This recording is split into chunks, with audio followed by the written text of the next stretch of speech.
Hey there, I hope you're having a great day today. On the bench today I have a Squier Affinity jazz bass. I recently picked this up from, I think it was on Facebook Marketplace, and the guy said he's had it about 10 years. Looking at the serial number, it looks to be 2006, so that makes sense. It's got a lot kind of going on with it. We'll try to get it all fixed up and in good shape. So obviously you can tell it's been played a lot. It's really dirty. There's some weirdness going on with the knobs. This one is very loose, tilted off to one side. This one's also very loose. And then you obviously can't tell, but the input jack is loose, and also it cuts signal. I'll talk about a couple ways that you can fix that if you're having your signal cutting in and out. And then we're going to clean up this fretboard. You can see it is really gross.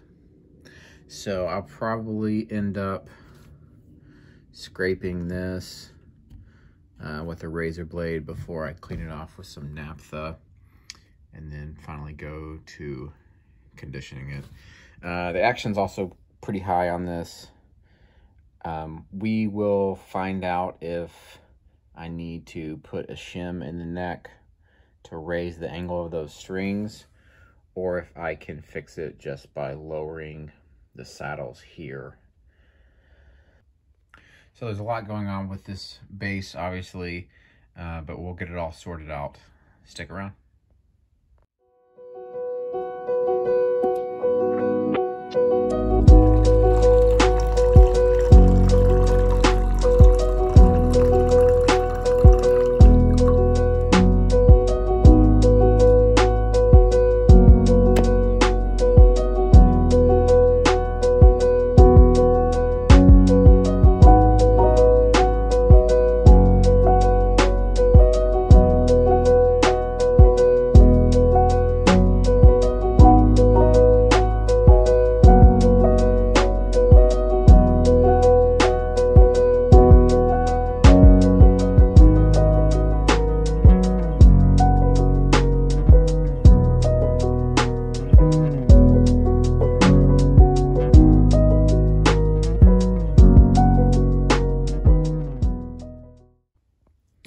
One thing I talk about when I talk about string height at the nut slots is how to tell if your strings are too high or too low. Do you need to cut the nut slots, file the nut down, etc.? So one test that I use is when you fret at the 3rd fret, there should just be barely any gap at the 1st. And this is actually set up really well in terms of the nut slots. So I'll show you what that looks like at the 1st fret. So I'm fretting down at the 3rd. You can see there's just barely any gap. I mean, it just takes just the slightest amount of pressure for that to then fret and hit the 1st, and all the strings are that way. So that's one thing that's really good on this bass.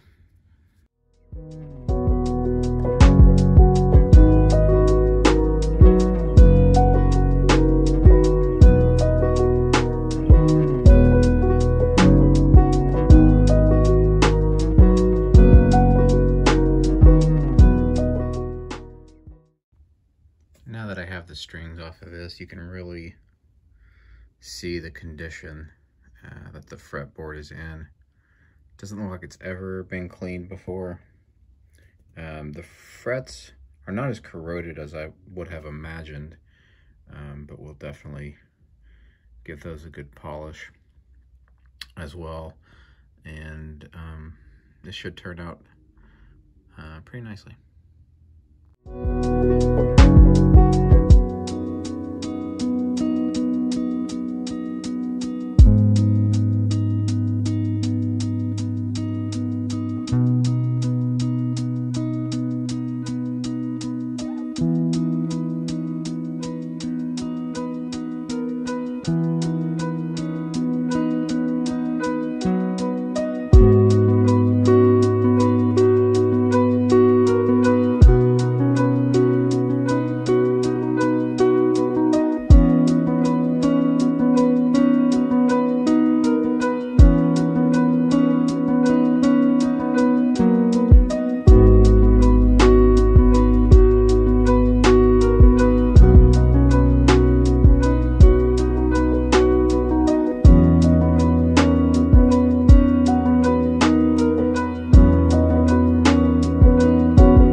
I'm going to go ahead and take off these tuning keys. One of them is already fallen off here and is actually missing a screw in the top part, which is actually fine. The bottom's missing one as well.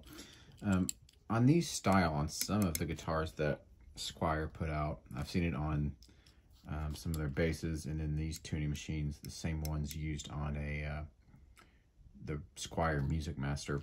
This screw and this screw are actually dummies, and these are the ones that attach the tuning key into the headstock. So I'll show you what I mean here.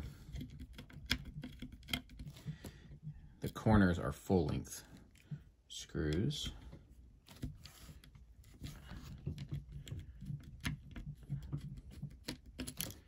And then the opposite sides here only attach the cover to the plate itself. They're not full length. They're kind of shortened here. So it's not a big deal that these are missing because they don't really do that much. Oh geez, look at that. We'll have to clean these up, re-lubricate these, get them working right.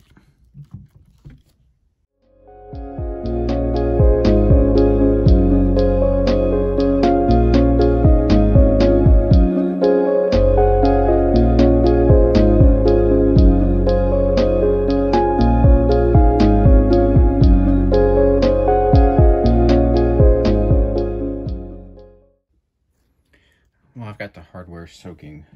I'm gonna go ahead and clean up the neck. I took it off the body because I'm gonna want to put a shim under it anyway, so I figure I might as well make it easier to work on it if it's not attached to the body. Given the level of buildup that I see here, I'm gonna start with a razor scrape, and then I'll clean that off. I'll go back over with some naphtha to get any of the you know, smaller stuff, and then I'm going to just clean the entire board with some 4/0 steel wool.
I'm going to start cleaning this body with paper towels. First off, I usually don't need to do this, but as you can see just from you know, all the gunk and dirt on it, there's, you know, layers of nastiness, and just be easier to clean up with something that I can throw away later.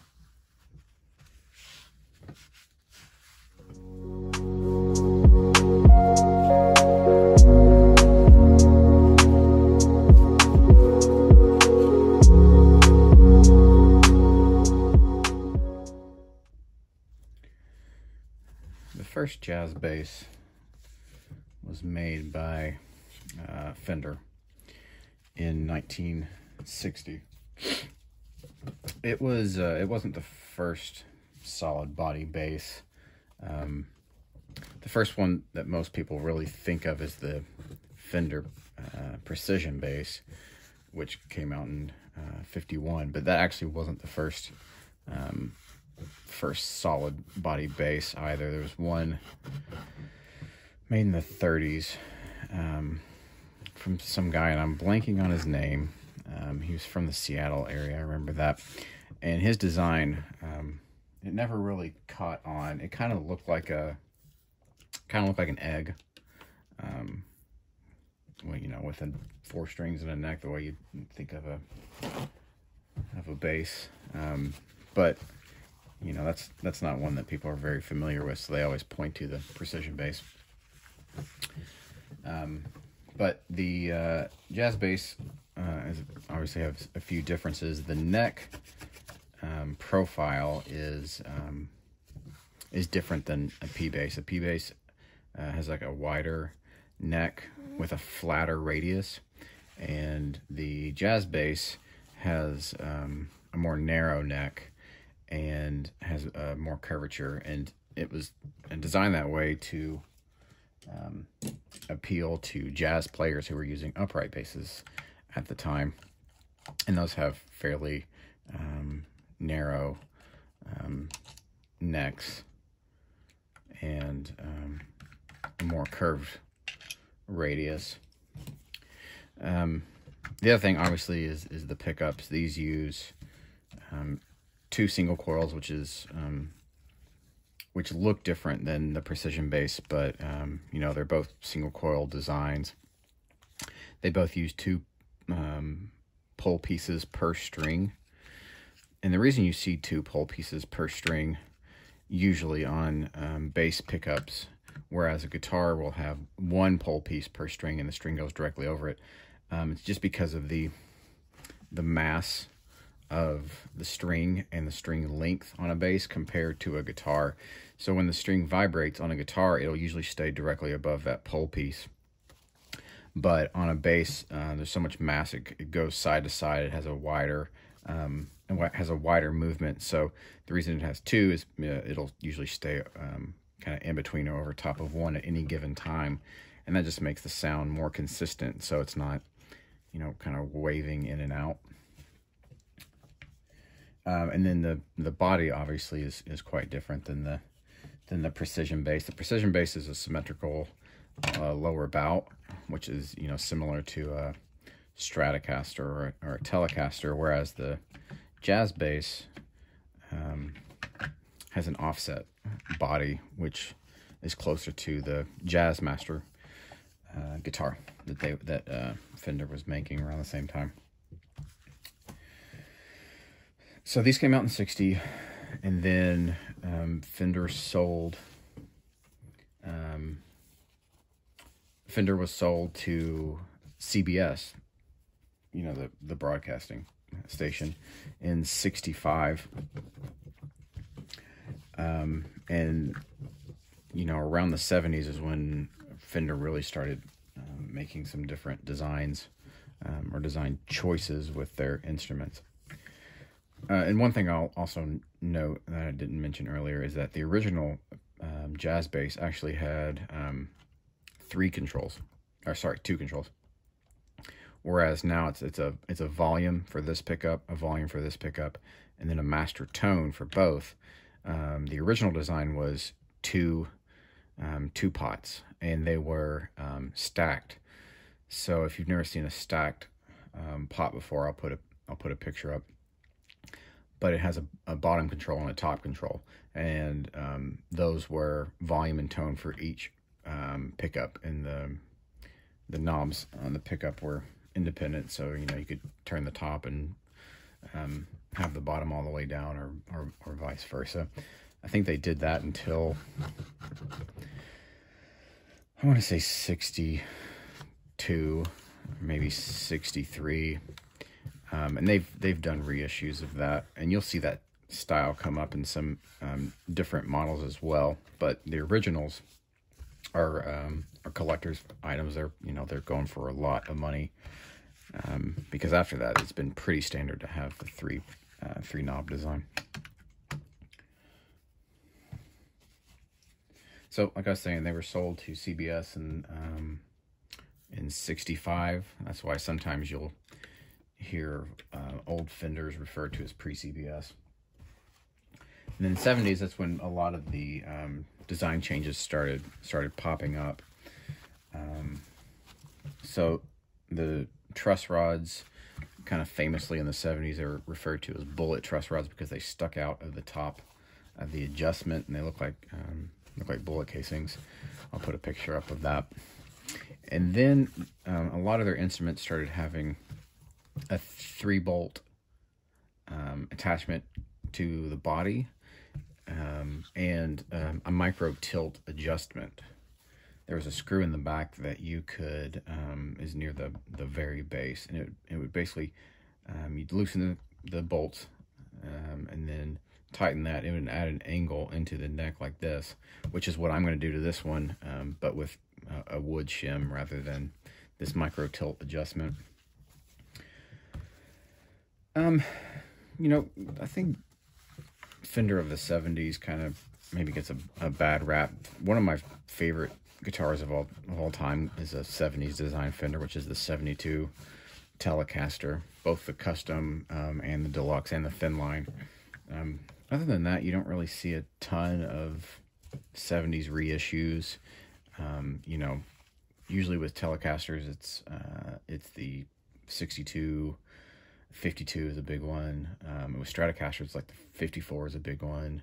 And then the Jaguar is usually a 66 type of reissue. But really, '70s Fender outside of the Telecaster 72s don't really get a lot of love. But you know, I think they were good designs. Before I close this back up, I'm gonna clean all of these pots. I don't recall them really being scratchy. I didn't plug it in that much, but one thing I did notice was that the signal was cutting in and out pretty badly. The jack was physically loose. You know, when you plugged in your cable, it would move around like this, but that's usually not what causes signal to cut in and out. It's usually this tab right here. So as the cable goes in, this will rest on the end, which is where the live signal goes. And if these get bent out of shape like that, they'll make a bad connection. So if you're getting signal cutting in and out before you take it to a tech, you know, inspect the points here. And I just noticed, look at that, broken. So I'll get that fixed, because that should be my live. So that's bad. Oh no, that's actually, no. What is going on here? Okay, well, I'll get that sorted out. But what I was going to say is just take this and just bend it down a little bit. Not too much, you don't want to snap it, but enough where when you put the cable in, it's going to make a firm connection there. So let's see what this is. I decided to just go ahead and put the base back together first before I deal with that issue. Since the control plate can be taken off without taking off the strings or taking off anything else, self-contained, it's pretty easy. Just put everything together, go back and deal with that later. So that's what I'm going to do.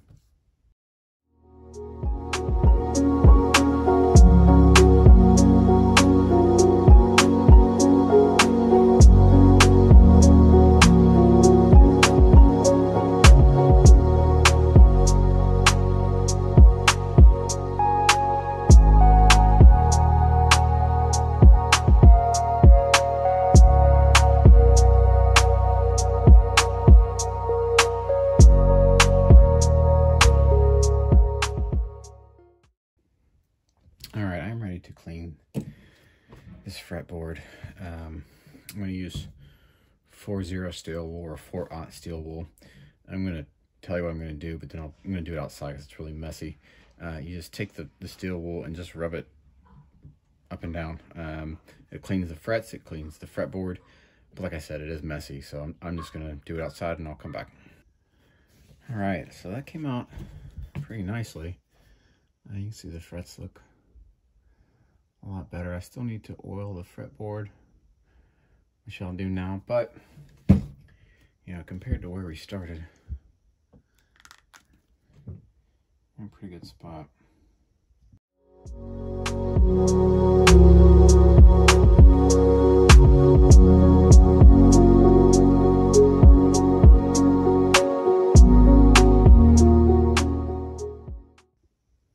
I've cleaned up all the tuning keys, and now I'm going to put them back together. But as I put them back together, I'm going to put on some grease to keep them from rusting up.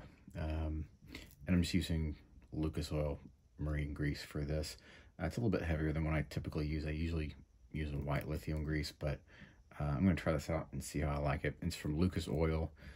If you've ever heard of Lucas Oil Stadium, it's where a minor league football team plays.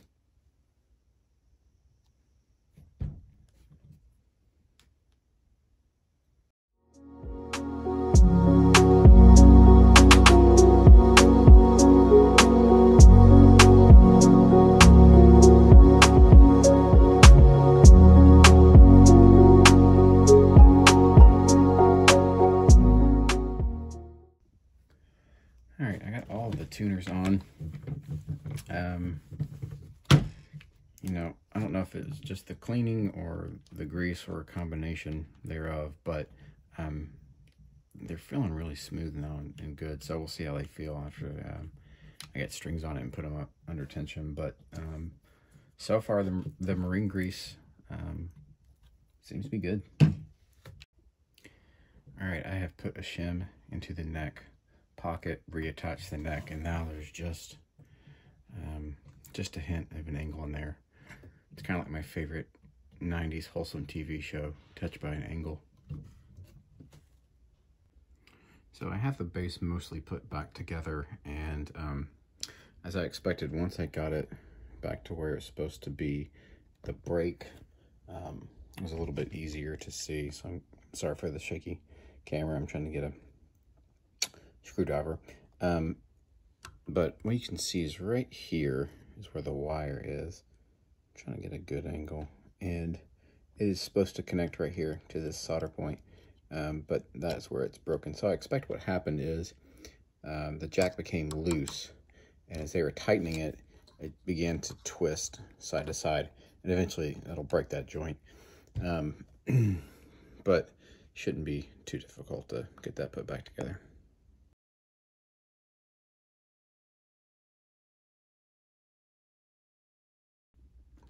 If you remember from earlier, this potentiometer here was kind of cockeyed off at an angle when the knobs were on.